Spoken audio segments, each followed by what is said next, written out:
السلام علیکم ورحمۃ اللہ وبرکاتہ۔ الحمد للہ رب العالمین والصلاة والسلام علی رسولہ الکریم وعلی آلہ وصحبہ اجمعین وبعد۔ آج باب نمبر 16 ہے اور حدیث نمبر 65۔ حدیث ہے عن عبداللہ ابن عمر رضی اللہ تعالی عنہما ان رسول اللہ صلی اللہ علیہ وسلم کان یصبح علی ظہر راحلتہ حیث کان وجہہ یومی برأسہ وکان ابن عمر یفعلہ، وفی روایہ کان یوتر علی بعیرہ، ولمسلم غیر انہ لا یصلی علیہ المکتوبہ، وللبخاری الا الفرائض۔ حدیث کا معنی ہے کہ عبداللہ بن عمر رضی اللہ تعالیٰ عنہما ان سے روایت ہے، رسول اللہ صلی اللہ علیہ وسلم اپنی سواری کی پیٹھ پر نماز ادا کر لیا کرتے تھے، اور اس کا رخ خواہ کسی طرف بھی ہوتا تو آپ سر سے ہی اشارہ کرتے، اور عبداللہ بن عمر رضی اللہ تعالیٰ عنہما بھی اسی طرح کرتے۔ ایک روایت آپ صلی اللہ علیہ وسلم اپنے اونٹ پر وطر پڑھ لیا کرتے تھے، اور مسلم کی روایت ہے علاوہ ازیں آپ اس پر فرض نماز نہیں پڑھا کرتے تھے۔ بخاری میں ہے مگر فرائض سواری پر ادا نہیں کرتے تھے۔ تو مشکل الفاظ کے جو معنی ہیں، یصبح علی ظہر راحلتہ، اپنی سواری کی پیٹھ پر نماز پڑھتے۔ یہاں پر یصبح اس سے مراد نفلی نماز ہے، المکتوبہ فرض نماز، الراحلہ سواری، یومی برأسہ اپنے سر سے اشارہ کرتے، کان یوتر وطر پڑھ لیا کرتے، علی بعیرہ اپنے اونٹ پر، الفرائض فرض نمازیں۔ یہ جو حدیث ہے، اس حدیث میں عبداللہ بن عمر رضی اللہ تعالیٰ عنہما کا جو بیان ہے اس کے مطابق کہ نبی کریم صلی اللہ علیہ وسلم اپنی سفری نماز جو ہے وہ سواری پر اس کی پیٹھ پر ہی ادا کر لیا کرتے تھے، اور جب پیٹھ پر بیٹھے بیٹھے رکوع اور سجدہ کرنا ہوتا تو اس کے لیے صرف آپ اپنے سر سے اشارہ کرتے تھے۔ تو عبداللہ بن عمر رضی اللہ تعالیٰ عنہما وہ بھی اس پر عمل کرتے تھے۔ اللہ کے نبی صلی اللہ علیہ وسلم وطر کی نماز بھی اپنی سواری پر پڑھ لیا کرتے، لیکن فرض نماز جو ہے وہ سواری پر ادا نہیں کرتے تھے۔ تو جو اس حدیث میں جو احکام ہیں، پہلی چیز یہ کہ بندہ جب سفر میں ہو تو دوران سفر کو نفلی نماز اگر پڑھنا ہو تو وہ آپ سواری پر بیٹھے بیٹھے پڑھ سکتے ہیں، جیسے کہ نبی کریم صلی اللہ علیہ وسلم کا یہ عمل اس حدیث سے ثابت ہے۔ سواری پر بیٹھے بیٹھے نفل کیسے پڑھے جائیں گے؟ رکوع اور سجود جو ہیں اس کے لیے صرف سر سے اشارہ کیا جائے گا، اور باقی قیام اسی طرح ہوگا، اور تشہد جو ہے اس میں بھی ظاہر بات ہے سواری پر جس انداز میں بیٹھا ہوا ہے بندہ اسی طرح بیٹھا بیٹھا اپنا قیام، اسی طرح بیٹھے بیٹھے تشہد، اور رکوع اور سجود کے لیے بس اپنے سر کو تھوڑا جھکایا جائے گا، اشارے کے ساتھ نماز ادا کی جائے گی۔ تو یہ سفری نماز کے بارے میں ہے۔ اور یہاں پر یہ ایک بات جو نقل کی گئی ہے کہ امام احمد بن حنبل رحمہ اللہ کا موقف ہے کہ نماز کا جب آغاز کیا جائے تو سواری کا رخ قبلے کی طرف کر لیا جائے، اس کے بعد سواری کا رخ اگر دوسری طرف ہو بھی جائے تو نماز ہو جائے گی۔ جیسے کہ ایک حدیث بھی ہے کہ نبی کریم صلی اللہ علیہ وسلم جب سفر کے دوران نفل نماز ادا کرنے کا ارادہ کرتے تو شروع میں سواری کا رخ قبلے کی طرف کر لیتے تھے، اس کے بعد پھر سواری چل پڑتی، پھر سواری کا رخ چاہے قبلے کے جو ہے دوسری طرف ہی کیوں نہ ہوتا تو آپ اپنی نماز جاری رکھتے۔ تو یعنی سواری کے اوپر سوار جب نماز پڑھنا ہو تو اس میں جو سنت طریقہ ہے وہ یہ کہ جب نماز شروع کرنا ہو تو سواری کو پہلے قبلہ کی طرف کریں، پھر اپنی نماز شروع کر لیں، اور پھر جب سواری چل پڑے تو اگر سواری قبلہ رخ سے ہٹ بھی جاتی ہے تو کوئی حرج نہیں ہے، وہ نماز ہو جائے گی۔ اور دوسرا اس میں جو ایک اور مسئلہ بیان ہوا ہے کہ فرض نماز جو ہے وہ اللہ کے نبی صلی اللہ علیہ وسلم سواری پر نہیں پڑھتے تھے. آپ نفلی نماز وہ آپ سواری پر پڑھتے تھے. فرض نماز آپ نے پڑھنا ہوتی تو اس کے لیے آپ سواری روک کر کسی بھی جگہ پر وہاں پر آپ صحابہ کو ساتھ لے کر اپنے فرائض باجماعت ادا کرتے. لیکن فرض سواری پر ادا کرنا یہ اللہ کے نبی سے ثابت نہیں ہے. اب یہ ہے کہ بعض سواریاں ایسی ہوتی ہیں کہ جو آپ کے لیے ممکن نہیں ہیں، انہیں کسی جگہ پر راستے میں روکنا اور ادھر سے فرض نماز کا ٹائم ہو جائے تو پھر کیا کیا جائے؟ اس فرض نماز کو ضائع کر لیں، اس کو قضا کر لیں، اس کو تاخیر کر لیں. جیسے آپ ہوائی جہاز میں، تو اب ہوائی جہاز میں کیا کریں گے؟ آپ اس کو کہ روک کے نماز تو نہیں پڑھ سکتے نا.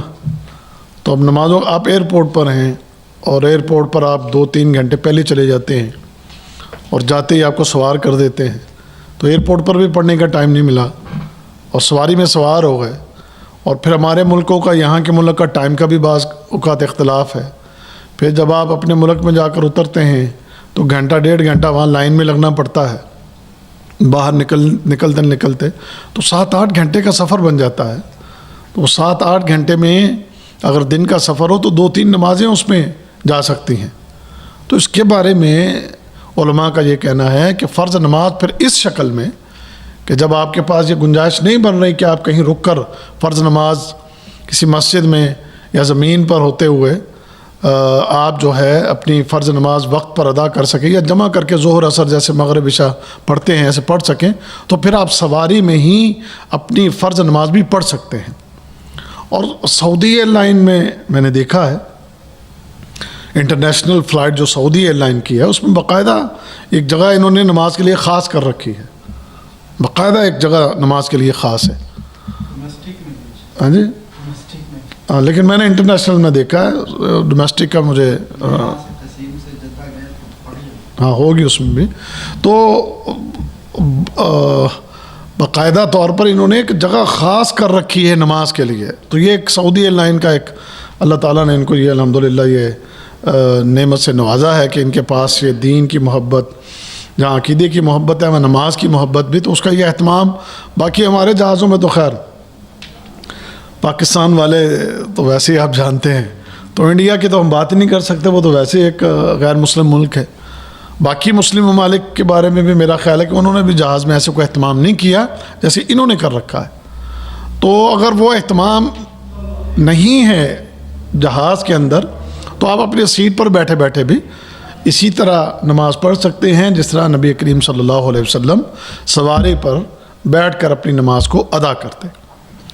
اس حدیث سے ایک اور بات جو پتہ چلتی ہے وہ یہ کہ اللہ کے نبی صلی اللہ علیہ وسلم نفلی نماز کا اہتمام کتنا کرتے کہ آپ سواری پر سوار ہیں تو اپنے اس سفر کو بھی آپ جو ہے نماز میں گزار رہے ہیں. سبحان اللہ، اتنا آپ کو نماز کے ساتھ پیار تھا، اتنی نماز کے ساتھ آپ کی محبت تھی.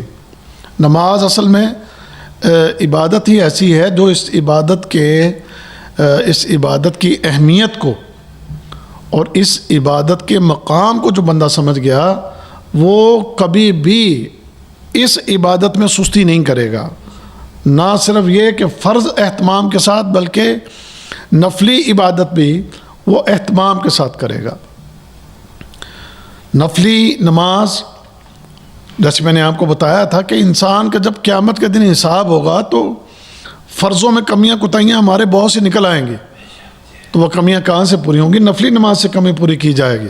کہا جائے گا کہ دیکھو میرے بندے کی نفلی نماز دیکھو اور اس کو شامل کرو، اگر وہ ملا کر اس کا کھاتا پورا ہوتا ہے تو میں چاہتا ہوں اپنے بندے کو میں معاف کر دوں، بخش دوں. تو یہ اس کی رحمت ہے. یہ نفلی نماز اس کا اہتمام کریں. اس کو ہمارے جیسے بعض لوگ صرف فرض نماز پر اکتفا کر لیتے ہیں. حضر میں، سفر میں تو چلو ٹھیک ہے اگر آپ چھوڑ دیتے ہیں، نہیں پڑھتے ہیں، معاف ہے، لیکن اگر پڑھ لیتے ہیں تو وہ اس کا اجر ہے. اور حضر میں مقیم ہیں آپ، تو اس حالت کے اندر تو ہمیں کبھی بھی یہ سنت نماز، نفلی نماز نہیں چھوڑنا چاہیے. اور اس کے علاوہ بعض جو نفلی نمازوں کے لیے احادیث میں اس کی اہمیت اور اس کا جو ہے مقام ہے شریعت میں، اور اس کا جو اجر اور ثواب ہے، اگر وہ ہم جان لیں تو پھر اس کو جاننے کے بعد کوئی بے نیاز نہیں رہ سکتا اس نفلی عبادت سے، جیسے تہجد کی نماز ہے، جیسے اشراق کی نماز ہے، چاشت کی نماز بھی جسے کہتے ہیں. تو یہ نمازیں نفلی نمازیں یہ بھی ساتھ اگر بندہ اہتمام کر لے الحمدللہ تو انسان کے لیے اس میں بڑی خیر ہے. تہجد کی نماز فرض نمازوں کے بعد سب سے زیادہ فضیلت والی نماز ہے. یہ وہ نماز ہے کہ جس نماز میں انسان اپنے نفس پر کنٹرول کر کے اور اپنے نفس کو جو ہے قابو کر کے اپنی نیند چھوڑ کے اپنا بستر چھوڑ کے، یہ بستر پر جو ہے نا آرام نہیں کرتا اس وقت میں، بلکہ بستر کو چھوڑ کے وہ اللہ کے سامنے کھڑا ہو جاتا ہے. تو ان لوگوں کی قرآن نے تعریف کی ہے. تتجافى جنوبهم عن المضاجع يدعون ربهم خوفا وطمعا. تتجافى جنوبهم عن المضاجع سورہ سجدہ کے اندر، کہ ان کے جو پہلو ہیں وہ بستروں سے الگ ہو جاتے ہیں، اور بستروں سے الگ ہو کر یہ اللہ کی عبادت کرتے ہیں اور اپنے رب کو پکارتے ہیں. اور ایک بندہ رات کو تین عمل ایسے ہیں کہ وہ تین عمل اگر انسان کرے تو اللہ اپنے اس بندے پر مسکرا دیتا ہے. تین عمل ایسے ہیں کہ جن کو اگر یہ بندہ کرے تو اس کو دیکھ کر اللہ تعالیٰ مسکرا دیتا ہے. اور جس پر اللہ تعالیٰ مسکرا دے تو سمجھو کہ اس کا بیڑا پار ہو گیا ہے. وہ اللہ کی یعنی وہ اللہ کا پسندیدہ بندہ ہے کہ جس پر اللہ مسکرا رہا ہے. تین قسم کے لوگ ہیں. کون ہے وہ؟ ایک تو وہ ہے کہ جو سرحد کے اوپر پہرا دیتا ہے اللہ کی رضا کے لیے، اسلام کی حفاظت کے لیے، مسلمانوں کی حفاظت کے لیے سرحد پر پہرا دے، کھڑا اکیلا اور پہرا دے رہا ہے. اللہ رب العزت اس کو دیکھ رہا ہے کہ میرا یہ بندہ میرے دین کی حفاظت کے لیے، مسلمانوں کی حفاظت کے لیے کھڑا. اللہ اس پر مسکرا دیتا ہے. اور دوسرا وہ شخص رات کو سویا ہوگا، جیسے آج کل سردیوں کا موسم ہے، ابھی تو خیر سردی کم زیادہ ہو رہی ہے، جب سردی بڑی پیک پر ہو تو اس وقت میں بستر چھوڑنا کوئی آسان کام نہیں ہے. تو سردی کا وقت ہے کہ بندہ اپنے بستر کو چھوڑتا ہے، گرم بستر ہے، اور گرم بستر کو چھوڑ کے اگر شادی شدہ ہے تو بیوی بھی ہے ساتھ میں، اس کو چھوڑ کے بستر کو چھوڑ کے اٹھتا ہے، وضو کرتا ہے، پانی کو ہاتھ لگانے کو دل نہیں کرتا. اگرچہ ہم نے ہیٹر بھی لگا رکھے ہیں اور ہم نے جناب جو ہے نا پانی گرم کرنے کے لیے ہمارے گھروں کے اندر پورا اہتمام ہے. گیزر لگے ہوئے ہیں، ہیٹر لگے ہوئے ہیں، گیس کے چولہے ہیں جہاں پر پانی گرم ہو جاتے ہیں، وہ سارے اہتمام ہیں. لیکن پھر بھی پانی سے بندہ پھر بھی تھوڑا ایسے وقت میں تھوڑا گھبراتا ضرور ہے. لیکن یہ اٹھتا ہے اور یہ وضو کرتا ہے. اس نے اپنا بستر چھوڑا، بیوی تھی ساتھ، اس کو بھی اس کی صحبت کو بھی چھوڑا، بستر چھوڑا، وضو کیا اور تہجد کے وقت میں نماز شروع کر لیتا ہے. تو اللہ رب العزت اپنے اس بندے پر مسکرا دیتا ہے. اور ایسے ہی تیسرا بندہ وہ ہے کہ آپ سفر میں ہیں اور دوران سفر آپ کہیں پر قیام کرتے ہیں، تھکے ہوئے ہیں، سفر کے دوران تھکاوٹ ہے، اور تھکاوٹ میں بندہ چاہتا ہے کہ بس بستر اور میں ہوں اور خوب مزے کی نیند کروں. لیکن اللہ کے نبی فرماتے ہیں کہ ایک بندہ قافلے میں ان کے ساتھ ہے، لیکن قافلے والے سو گئے، یہ اٹھتا ہے، سفر کی تھکاوٹ کے باوجود وضو کیا، پانی نہیں ہے تیمم کیا، اور اللہ کے سامنے کھڑا ہو جاتا ہے. کتنا یہ خوش قسمت انسان ہے کہ جسے اللہ نے یہ توفیق دے دی. تو جب یہ عمل کرتا ہے تو اللہ رب العزت اس پر بھی مسکرا دیتا ہے کہ دیکھو میرے بندے نے سفر کی تھکاوٹ جو ہے اس کی پرواہ نہیں کی، اس سے میرے اس بندے کو کتنا شوق ہے میری عبادت کا، مجھ سے ملاقات کا، تو اللہ اس پر مسکرا دیتا ہے۔ تو یہ سفر کے دوران، یہ سفر کے اندر اس طرح نماز ادا کرنا یہ اللہ کو بڑا پسند ہے۔ اللہ اپنے اس بندے پر مسکرا دیتا ہے، اور جس پر اللہ مسکرا دے تو اس کا بیڑا پار ہے۔ امید ہے کہ وہ شخص اللہ کے عذاب سے بچ گیا، جہنم سے بچ گیا، اور جنت میں اس کا داخلہ ہے۔ تو اس لیے بھائیو، اللہ تعالیٰ کبھی آپ کو موقع دے سفر میں تو دوران سفر بھی تہجد کا اہتمام کرے۔ مقیم ہیں تو رات کو تھوڑا سا پہلے اٹھ جائیں اور تہجد کا اہتمام کر کے اپنے رب کو راضی کریں۔ تو یہ نفلی نماز جس کا تذکرہ اس حدیث میں کہ سواری پر نفلی نماز کیسے پڑھی گئی، تو سفری نماز اللہ کے نبی صلی اللہ علیہ وسلم سفر میں کیسے پڑھ رہے ہیں اس کا تذکرہ اس حدیث کے اندر ہوا ہے۔ آگے عبداللہ بن عمر کی ایک اور حدیث ہے، عن عبداللہ بن عمر رضی اللہ عنہما قال بینما الناس بقباء فی صلاة الصبح اذ جاءهم آتی فقال ان النبی صلی اللہ علیہ وسلم قد انزل علیہ اللیلۃ قرآن وقد امر ان يستقبل القبلة فاستقبلوها وكانت وجوههم الى الشام فاستداروا الى الكعبة متفق علیہ۔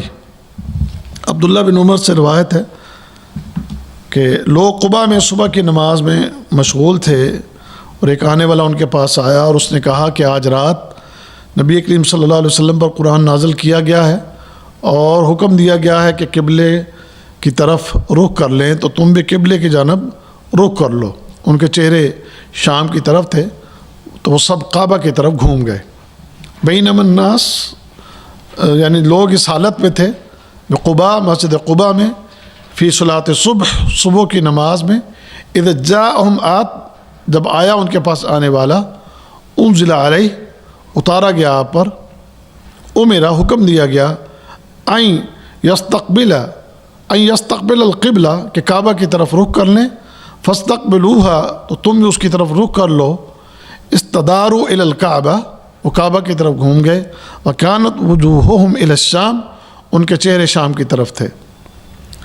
نبی کریم صلی اللہ علیہ وسلم جب ہجرت کر کے آپ مدینہ میں تشریف لے آئے تو 16-17 مہینے جو ہے جو آپ نماز پڑھتے رہے ہیں، تو اس میں آپ کا رخ بیت المقدس کی طرف، اس لیے اس کو قبلہ اول کہا جاتا ہے کہ پہلے جو نماز پڑھی جاتی تھی تو کس کی طرف منہ کیا جاتا تھا؟ بیت المقدس کی طرف۔ تو آپ کی خواہش بڑی تھی کہ جو کعبہ ہے اس کی طرف منہ کر کے نماز پڑھی جائے، اور وہ سورہ جو سورۃ البقرہ میں دوسرے پارے کے شروع میں وہ سارا تذکرہ ہے کہ کس طرح آپ آسمان کی طرف اس خواہش سے اپنا چہرہ اٹھایا کرتے تھے کہ اللہ تعالیٰ کو ایسا فضل کر دے کہ جو کعبہ ہے وہ ہمارا قبلہ بن جائے۔ تو اللہ تعالیٰ نے اپنے نبی صلی اللہ علیہ وسلم کی اس خواہش کو پورا کیا، اور اس کے لیے اللہ نے اپنے حکم کو نازل کر دیا کہ اب جو ہے تم اپنے رخ جو ہے اپنی نمازیں جو ہیں وہ کعبہ کی طرف رخ کر کے نمازیں ادا کرو۔ اب یہ حکم چونکہ اللہ کے نبی صلی اللہ علیہ وسلم کے پاس آیا اور آپ کو جب یہ حکم پہنچا تو اس میں اب اختلاف ہے، بعض کہتے ہیں کہ آپ مسجد نبوی میں تھے، بعض کہتے ہیں کہ آپ قبلتین میں تھے۔ ترمذی کی روایت اٹھائیں تو اس میں آتا ہے کہ آپ قبلتین میں تھے، اور ایک روایت میں کہ آپ مسجد نبوی میں تھے۔ تو خیر میں اس بحث میں نہیں جاتا، صرف اتنی بات ہم کرتے ہیں کہ آپ جہاں بھی تھے تو آپ کو حکم پہنچ گیا۔ آپ نے اب چونکہ رات کو حکم آیا، رات کو حکم کے مطابق آپ نے اپنی نماز جو ہے وہ اسی طرح ادا کی کہ قبلہ جو ہے چینج ہوا، کعبہ کی طرف منہ کر کے آپ نے نماز پڑھی۔ اب ایک شخص جس نے آپ کے ساتھ نماز پڑھی تھی وہ وہاں سے جب گیا تو آگے وہ صبح کے وقت کہیں ادھر گیا قباء کی طرف، تو دیکھا کہ وہاں صبح کی نماز ہو رہی ہے اور لوگوں کا رخ ابھی بھی شام کی طرف ہے۔ تو جب شام کی طرف اس نے دیکھا بھی، اس نے کہا کہ بھئی رات کو تو میں پڑھ کے آیا ہوں نماز، تو یہ تو رخ اب بدل چکا ہے، اب نماز جو ہوگی وہ کدھر پڑھی جائے گی؟ وہ تو کعبہ کی طرف منہ کر کے پڑھی جائے گی۔ تو پھر اس نے وہ نماز پڑھ رہے تھے، اسی حالت میں ان کو خبر دی کہ ابھی رات قرآن نازل کیا گیا ہے، اللہ تعالیٰ نے یہ حکم دے دیا ہے۔ تو اس آواز کو سن کے صحابہ کرام نے نماز کی حالت میں ہی اپنے رخ جو ہیں وہ شام کی طرف سے کعبہ کی طرف کر لیے، اپنا رخ جو ہے وہ ادھر کر لیا۔ اچھا، اب ایک اور بات بھی، مسجد قبلتین، اس کے بارے میں بھی یہی آتا ہے کہ نماز میں تھے، اگر تو اللہ کے نبی وہاں پر تھے تو آپ نے نماز کی حالت میں اپنا رخ بدل لیا، اور اگر آپ نہیں تھے تو وہاں بھی اگر کسی نے آ کر خبر دی تو وہاں بھی یہی ہوا کہ لوگ نماز پڑھ رہے تھے، لوگوں کو خبر دی گئی اور لوگوں نے حالت نماز کے اندر ہی اپنا وہ جو ہے وہ رخ اپنا شام کی طرف سے وہ کعبہ کی طرف کر لیا گیا۔ تو وہ مسجد قبلتین، یہ مسجد قباء، ان دونوں مسجدوں کے اندر یہ واقعہ پیش آیا ہے۔ دونوں مسجدوں میں یہ واقعہ ہوا ہے کہ دونوں مسجدوں میں نماز، ایک ہی نماز جو شام کی طرف پڑھی جا رہی تھی، تو دوران نماز ہی وہ رخ تبدیل ہوا نماز کا، اور شام کی طرف سے رخ، بیت المقدس کی طرف سے رخ کعبہ کی طرف کیا گیا۔ تو اس سے یہ پتہ چلتا ہے کہ صحابہ اللہ اور اللہ کے نبی صلی اللہ علیہ وسلم کے حکم پر کس طرح فوراً عمل کرتے تھے۔ کوئی اس میں چونکہ چنانچہ چلو یار یہ ابھی شروع کر رکھی ہے، اس کو تو پورا کریں تو پھر بعد میں دیکھیں گے، اگلی نماز پڑھیں گے، نہیں، انہوں نے سمینا و اطعنا، سنا اور فوراً اس پر عمل، کوئی اس میں دیر نہیں، اور یہ بھی نہیں پتہ نہیں کون آوازیں لگا رہا ہے، دیکھیں گے بعد میں دیکھیں گے، نماز پڑھ لیں پھر اس کو بلائیں گے، پوچھیں گے ہاں بھائی تم نے یہ بتایا تو کیسے ہے یہ وہ، نہ، ایک تو ویسے ایک صاف ستھرا سچا وقت، سچ بولنے والے لوگ، ایک دوسرے پر اعتماد، یقین، اور صحابی خبر دینے والا صحابی پر یقین ہے کہ یہ سچ کہہ رہا ہے، اور دوسرا اللہ کے حکم کی اہمیت اور نبی کے حکم کی اہمیت کہ فوری دوران نماز ہی اپنے رخوں کو جو ہے وہ تبدیل کر لیا گیا۔ تو یہ ہے صحابہ کے نزدیک اللہ کے حکم کی اہمیت اور نبی کریم صلی اللہ علیہ وسلم کے حکم کی اہمیت، فوراً اس پر عمل ہے۔ اسی طرح اس حدیث کی شرح میں ایک بات جو اور ہے وہ یہ ہے کہ بیت اللہ، اس روئے زمین پر اللہ رب العزت کی جتنی بھی یہ ساری زمین ہے، اس ساری زمین سے اعلیٰ اور افضل جگہ اگر کوئی ہے تو وہ بیت اللہ، کعبہ کی وہ جو جگہ ہے، مکہ کا جو علاقہ، مکہ کی وہ سرزمین، اور اس میں سب سے اہم بیت اللہ جہاں پر ہے، یہ سب سے زیادہ عظیم ترین جگہ ہے۔ اسی لیے جب نبی کریم صلی اللہ علیہ وسلم ہجرت کر رہے تھے مکہ سے مدینہ کی طرف، تو آپ نے یہ بات کہی تھی کہ اے مکہ تجھے چھوڑنے کو میرا دل نہیں کرتا، کیونکہ تم اس روئے زمین پر سب سے افضل ترین جگہ ہو، لیکن یہاں پر مجھے لوگ رہنے نہیں دے رہے۔ تو یہ مکہ کا ایک شرف ہے، ایک مقام ہے، مرتبہ ہے، اور آپ جانتے ہی ہیں کہ وہاں جو نماز پڑھی جائے، بیت اللہ میں نماز پڑھنے کا ثواب کتنا ہے؟ کتنا کہا آپ نے؟ 1000۔ بیت اللہ میں، مکہ میں نماز پڑھنے کا ثواب 1000 کہہ رہے ہیں جی۔ آپ کیا کہتے ہیں جی؟ آپ کیا کہتے ہیں؟ آپ کیا کہتے ہیں؟ ووٹ بڑھ گئے ہیں جی، 3 ووٹ آپ سے۔ جمہوریت نہیں ہے، خیر یہ جو حق ہے وہ یہی ہے، 1,00,000 نماز پڑھنے کا ثواب ہے بیت اللہ میں۔ اچھا چلیں، اب اگلا سوال ہے، مسجد نبوی میں نماز پڑھنے کا ثواب، ایک نماز پڑھنے کا ثواب کتنا ہے؟ آپ اتفاق کرتے ہیں ان سے؟ 1000 جی۔ آپ اب تو آپ کریں گے۔ اچھا، بیت المقدس میں انہیں وہ ایک بنی ہوئی روایت ہے، بیت المقدس میں نماز پڑھنے کا ثواب کتنا ہے؟ 500 ہے۔ اب آپ فرق دیکھیں کہ بیت اللہ میں نماز پڑھنے کا ثواب 1,00,000 نماز کے برابر ہے، مسجد نبوی میں 1000 ہے اور بیت المقدس میں 500 نماز پڑھنے کا ثواب ہے، اتنا فرق ہے۔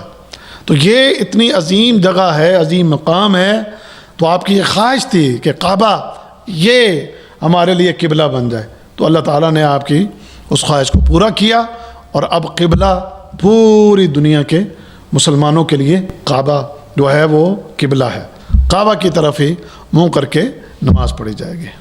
ٹھیک ہے جی۔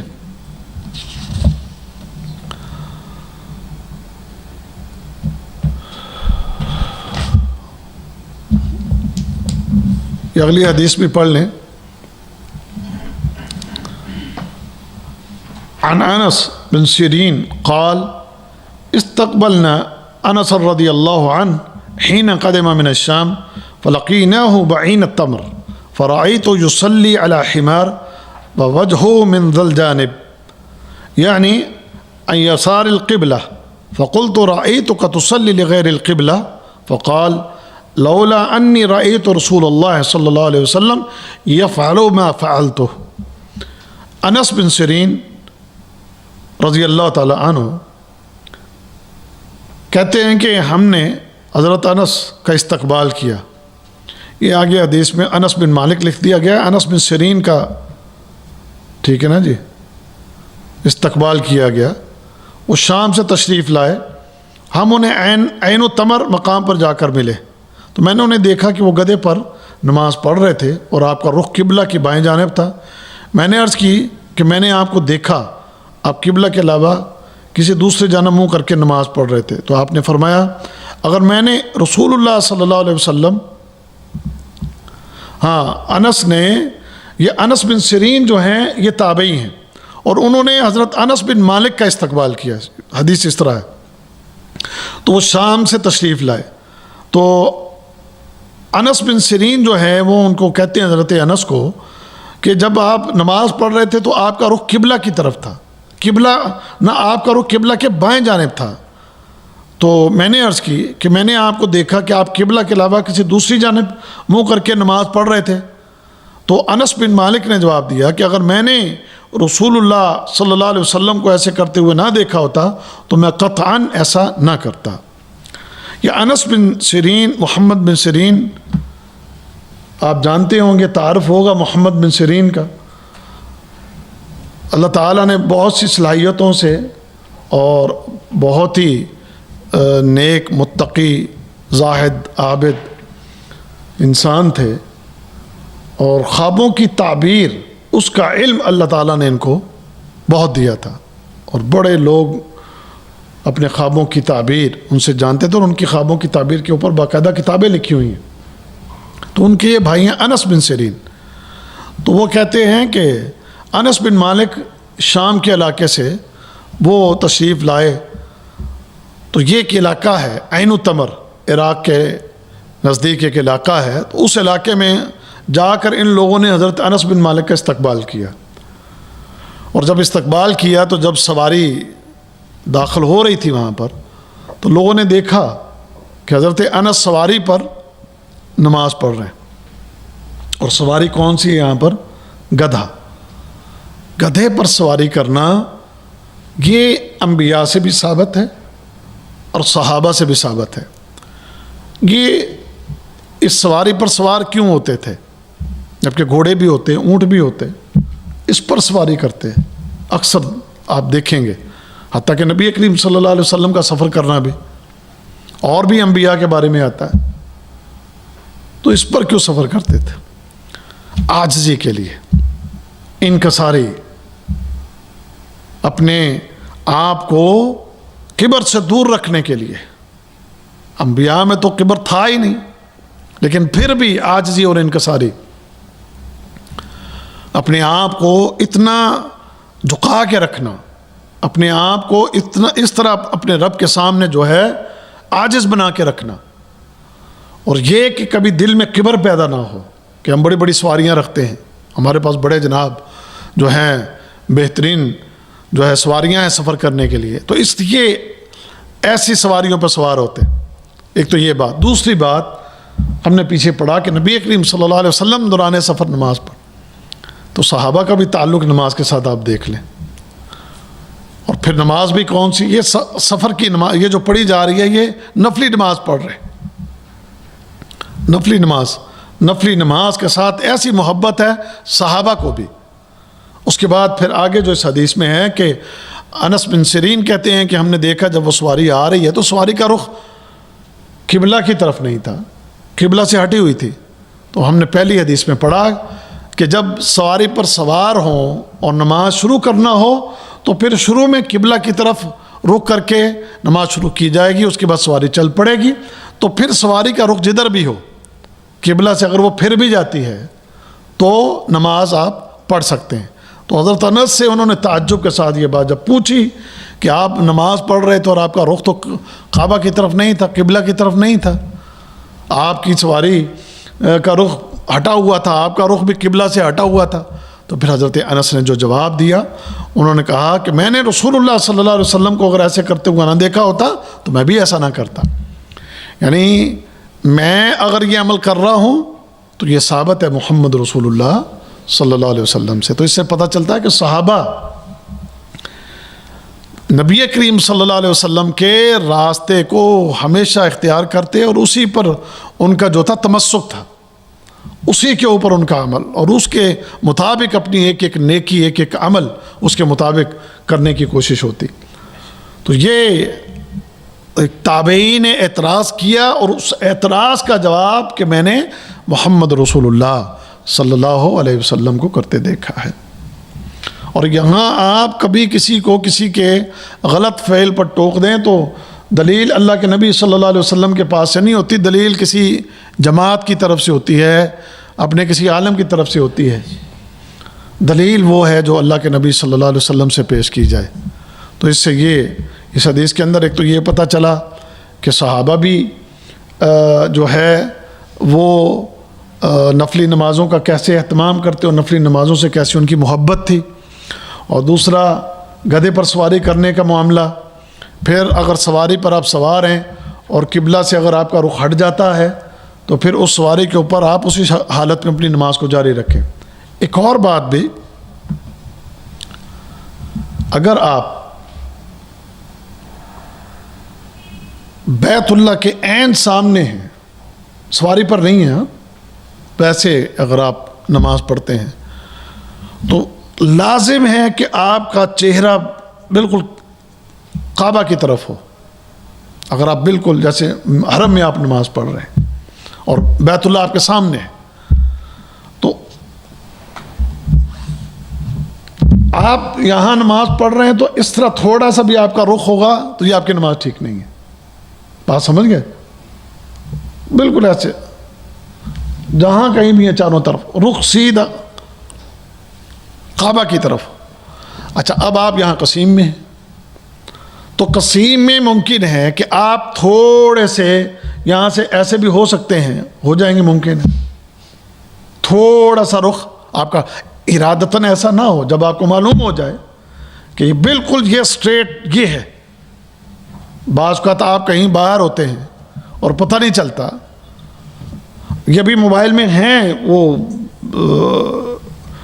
سسٹم ہے کہ جس سے آپ قبلے کی ڈائریکشن ڈاؤن لوڈ کر لیتے ہیں، لیکن آپ 2-3 مختلف موبائل ہیں تو تھوڑا سا بعض اوقات کہیں فرق آ رہا ہوتا ہے۔ تو اس شکل میں یہ تھوڑا سا اگر اس چیز میں تھوڑا فرق آ جائے تو اس میں کوئی حرج نہیں ہے، لیکن جہت جو ہے وہ یہی ہونی چاہیے۔ لیکن عین قبلہ جو ہے اس سے تھوڑا بہت اگر دائیں بائیں بندہ ہو جائے تھوڑا سا تو وہ نماز ہو جائے گی، لیکن عین کعبہ کے سامنے ہیں تو پھر بالکل بھی، کیونکہ اب بالکل واضح آپ کے سامنے ہے، اور دور بیٹھے ہوئے تھوڑا سا آپ سے آگے پیچھے معاملہ ہو سکتا ہے۔ لیکن اگر سواری پر ہوں تو سواری پر اگر نماز شروع کرتے ہوئے آپ نے اس بات کا اہتمام کر لیا کہ آپ کا رخ جو تھا وہ آپ نے کعبہ کی طرف منہ کر کے نماز شروع کی، سواری چل پڑی، اب وہ دائیں گئی بائیں گئی پیچھے کو مڑی اور کعبہ کا رخ اس کے عکس ہو گیا، تو پھر آپ اپنی نماز پڑھ سکتے ہیں، آپ کی نماز ہو جائے گی۔ تو یہ آج کی احادیث ہیں، باقی انشاءاللہ آئندہ ہفتے ملاقات ہوگی۔ اللہ تعالیٰ ہم سب کو سمجھنے کی اور عمل کرنے کی توفیق عطا فرمائے۔ سبحانک اللہم و بحمدک اشهد ان لا اله الا انت استغفرك واتوب اليك.